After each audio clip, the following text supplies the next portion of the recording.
নমস্কাৰ, মোৰ নাম আব্দুল হাকিম, চেৰাজিমৰ এজন সদস্য। নীলিমা হেল্থ কেয়াৰ চেণ্টাৰ চেৰাজিমৰ 3 মাহৰ অভিজ্ঞতা প্ৰকাশ কৰিছোঁ। বেলতলা চেৰাজিম চেণ্টাৰৰ দিনে প্ৰায় 250-300 থেৰাপিষ্ট আহে। সৰহসংখ্যক মহিলা। তেওঁলোকৰ বেছিভাগৰে জৰায়ু, কঁকালৰ বিষ, ভৰি বিষ। আচলতে এইবিলাক হোৱাৰ মূল কাৰণ হ'ল সন্তান জন্ম দিয়াৰ পিছত মহিলাসকলে 120 দিন ৰেষ্ট ল'ব লাগে, মানে নিজৰ যত্ন ল'ব লাগে। কিন্তু কেঁচুৱাৰ যত্ন লয়, মাকৰ যত্ন লোৱা নহয়। সপ্তাহ 10 দিনৰ পৰাই সকলো কাম কৰিব লয়। ফলত সময়ত এই ব্যাধিবোৰ গা কৰি উঠে। জৰায়ুৰ সমস্যা, কঁকালৰ বিষ, ভৰিৰ বিষ ইত্যাদি হ'বলৈ আৰম্ভ কৰে। দ্বিতীয়তে, অতিপাত শকত হোৱা আমাৰ নাতিবোৰক দেখিছোঁ। শৰীৰটো ফুফুলা হয়। সিহঁতে এনে অৱস্থাত বাবে জগৰীয়া। Fast food, pizza, korma, kofta, cold drink. বয়সৰ লগে লগে ইয়াৰ পৰা হোৱা বেমাৰবিলাক বাঢ়িবলৈ ধৰে। সিহঁতে ভুগিবলৈ আৰম্ভ কৰে, যাৰ ফলত ফেটি লিভাৰ, থাইৰয়ড, কলেষ্ট্ৰল ঔষধ খায়, যাৰ ছাইড ইফেক্ট আছে। কলেষ্ট্ৰলৰ অন্য এটা কাৰণ চিজাৰিন অপাৰেশ্যনৰ পিছত চিজাৰিনৰ কাৰণেও হোৱাৰ বুলি বহুত ডক্টৰে ক'ব খোজে। এনে প্ৰতিক্ৰিয়াৰ ফলত অজানিতে বেমাৰত ভোগে। বেলতলা চেৰাজিম চেণ্টাৰত মোৰ 3 মাহৰ অভিজ্ঞতা।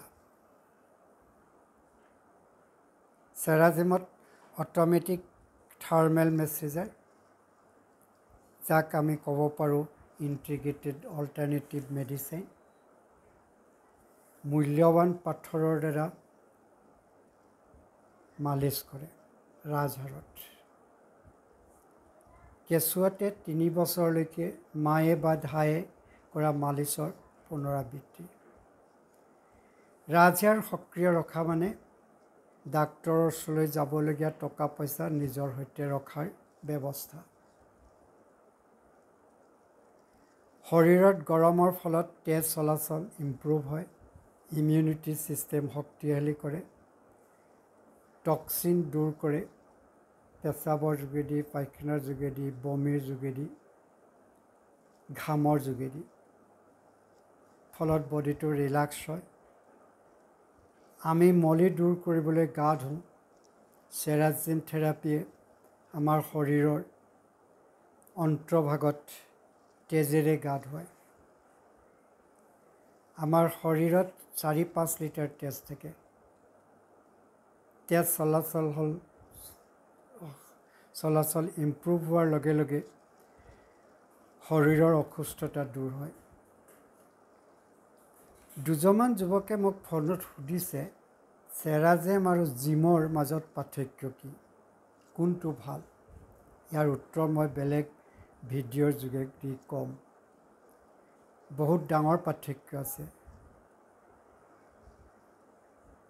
জিম আৰু জিমৰ মাজত থকা পাৰ্থক্যৰ কথা নকওঁ, ক'ম কোনটোৰ কি প্ৰতিক্ৰিয়া আছে বেলেগ ভিডিঅ'ৰ যোগেদি।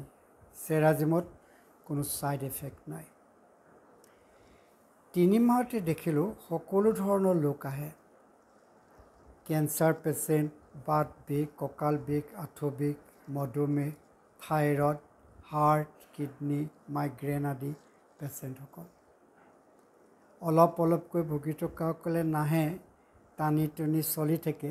যেতিয়া বেছি হয় তেতিয়া পেচেণ্ট হয়, চেৰাজিম চেণ্টাৰলৈ আহে।